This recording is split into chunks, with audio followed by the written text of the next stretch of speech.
So, hey guys, Assalamualaikum. Myself Tan and welcome to my YouTube channel. আমি বানাতে চলেছি আমার গেমিং রুম, যেটাকে আমি বলবো আমার পার্সোনাল রুম। সো আমরা কিন্তু নিউ বাসায় শিফট হচ্ছি। এখানে হচ্ছে আমি আমার একটা রুম পাই গেছি ফাইনালি। ইয়ে! সো এতদিন আমি এই রুমের জন্য অনেক কিছু কিনে রাখছি। সো রুমটা ফার্স্টে তোমরা দেখো, এখানে হচ্ছে টাইলস নাই। হ্যাঁ, এটা হচ্ছে একটা ঝামেলা, বাকি সব কিছু ঠিক পাই। আমি একটু দূরের থেকে থাকি। হ্যাঁ, এই যে এই হচ্ছে রুম। হ্যাঁ, সো আমি কিন্তু এখন সব কিছু ঢুকাবো আস্তে আস্তে। হ্যাঁ, কয়েকটা জিনিস ঢুকাই যেগুলো এখন বাইরে বয়ে আসছে, আমি তোমাদেরকে ভিডিওতে দেখানোর জন্য আমি এখন ভিতরে ঢুকাই নেই। সো আমি কিন্তু এগুলো কোনো খাট বিছাবো না, কারণ রুমটা যেহেতু একটু ছোট্টখাটো। সো আমি আম্মু বলছে যে খাট বিছিয়ে দেয়, বলছে যে না, খাটের কোনো প্রয়োজন নেই, আমি এখানে হচ্ছে বেড বিছিয়ে নিতে শুধু, ওইটাই অনেক ভালো। তোমরা এখানে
সো গাইস, আমি ভাবতেছি এখন করবো কি করবো না, যেহেতু আম্মুরাও আসবে। সো আমি ভাবতেছি যে আমি একটু পর করব এগুলা, যেগুলো আছে এগুলো টাঙ্গাবো আর ফুলগুলা। সো আমি ভেবে নিয়েছি যে আম্মুরা আসবে, দেন হচ্ছে আমি পেন্টিং দেন ওয়ালবোর্ডগুলো লাগাবো। হ্যাঁ, ওকে। সো তোমার সাথে দেখা হচ্ছে একটু পর। Bye bye.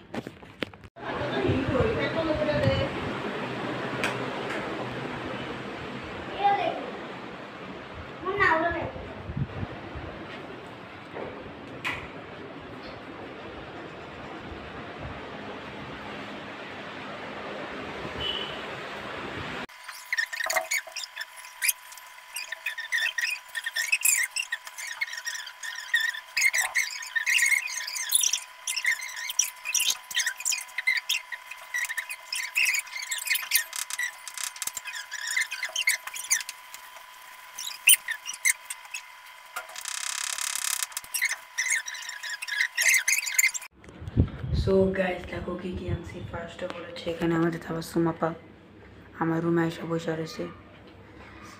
এইখানে হচ্ছে পেন্টিং, দেন হচ্ছে যেগুলো দেখাইছিলাম হাত ছড়া দেখি। আর এখানে হচ্ছে আমার গার্ডেন, ওগুলো ইগনোর ভাই। এখানে একটা কার্পেটও আনছি, এই যে এখান দিয়ে ডিরেক্ট যাবো, সাথে সাথে খাটে লাভ দিব। আর এখানে গার্ডেনে দেখাই, এখানে যেটা ফুলের টপ মাটির, অনেকগুলো ফুল ফুল আরও আসবে। আর এখানে একটা পাইপ আছে, এটা ফুল হচ্ছে ফুল দিয়ে ভরবো, ফুল টাঙ্গানো ফুল যেগুলো।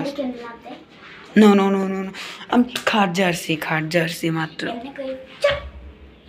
এখানে দেখো সকাল বিকাল রাত, এখানে আবার সকাল রাত, এখানে একটা সিন আল্লাহ এখানে এটা গাড়ি money on my mind don't increase the goal increase the effort hustle hard stay humble আর এটা হচ্ছে এটা সো এইটা ভাই সেই হয়েছে এই ওয়ালটা জোস পিক তোলা যাইব হ্যাঁ সো আরও অনেক কিছু আনবো সেগুলো তোমাদেরকে দেখাবো অন্য কোনো ব্লগে দেখাবো নাকি এই ব্লগে নেক্সট পার্ট হ্যাঁ সো আমাদের আজকের ভিডিওটি ছিল এই পর্যন্ত ভালো থাকবেন সুস্থ থাকবেন আল্লাহ হাফেজ আর নেক্সট পার্টের জন্য অপেক্ষা করবেন